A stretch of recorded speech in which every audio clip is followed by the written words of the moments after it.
قل أعوذ برب الناس হে নবী, তুমি বলো,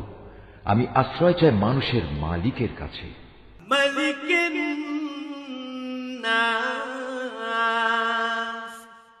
আমি আশ্রয় চাই মানুষের আসল বাদশাহর কাছে,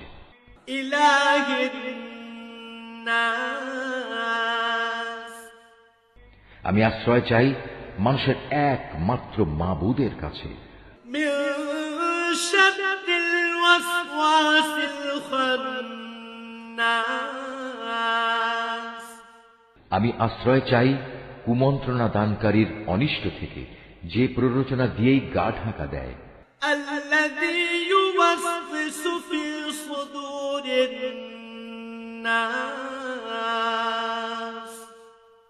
যে মানুষের অন্তরে কুমন্ত্রণা দেয়, من الجنة والناس জিনদের মধ্যে থেকে হোক বা মানুষদের মধ্যে থেকে হোক, তাদের অনিষ্টের হাত থেকে আমি আল্লাহ তাআলার কাছে আশ্রয় চাই। صدق الله العظيم।